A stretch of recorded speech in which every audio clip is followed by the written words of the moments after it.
What is going on, guys? So is the 64 GB enough in 2021? Because a lot of Android phones, well, almost all of them have now moved to a base 128 gigabytes model. Well, on the iPhone we still do start with 64 gigabytes. So on the iPhone 12 mini and the iPhone 12 we still get 64 GB models.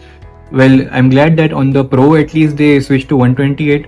If you're going to buy an iPhone 12 mini or an iPhone 12, you need to choose between the 64 and the 128.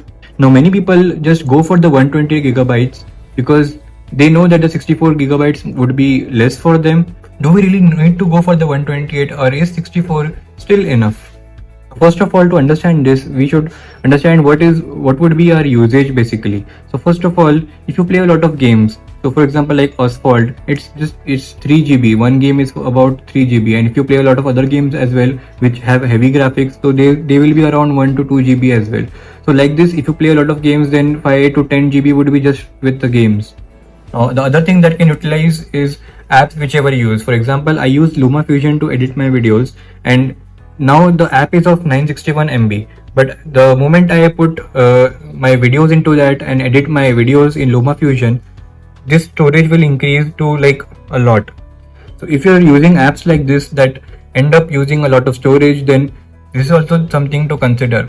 Now the next thing is like music apps which download music, so that also contain a lot of storage, but usually if you download like thousands and thousands of songs, still it would be like just 5 to 6 GB, so that is still not much of a big deal. But the main thing that I kept for last is photos, because photos and videos require a lot of space, and nowadays on these iPhone 12s you really get detailed photos, and especially with the Dolby Vision HDR you really get your videos capture a lot of information, so that requires a lot of space now. So majorly, if you see, just majorly, the photos would occupy a lot of space, the photos and videos that you take.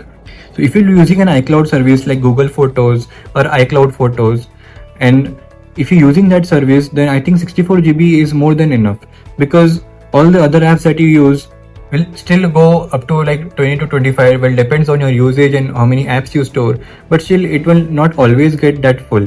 But does it really mean that if we have some iCloud service, then we should just go for the 64 GB blindly because the photos and videos will be taken care of?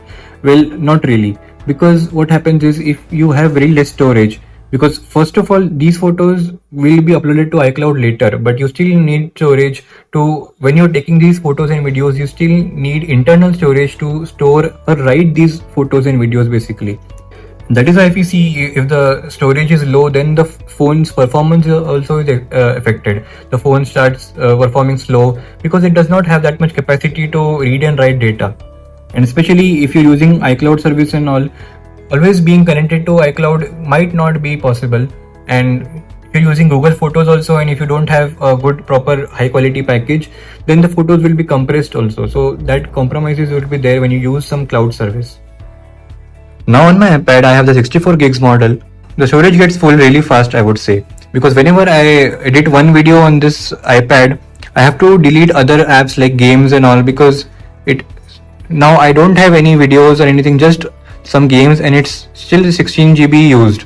So I have very less storage left for editing my videos, and sometimes my videos in high quality, they end up getting to about even 28 or 30 GB. So this is something that we need to keep in mind. If you have such applications, then the 64 gig really proves very less. So guys, in my opinion, if you don't play a lot of games and if you don't use a lot of heavy apps like LumaFusion or other photo editing and video editing apps, then 64 GB would be just okay, because your phone's internal storage will always have some data, like at least 10 or 20 GB free, which you can use for other phone operations and also like whatever photos and videos that you take. And that is why people go for the 128 GB version, because it's far safer than that side. But if you're going to use your iPhone for heavy purposes like a lot of games, a lot of photo and video editing apps, and a lot of processing power that you want to use from this phone, then I would suggest do not go for the 64 gigabytes model, because storage does affect the performance and also the overall experience that you get with your phone. So that's it guys, I hope you guys like this video. I'll catch you in the next one. Peace.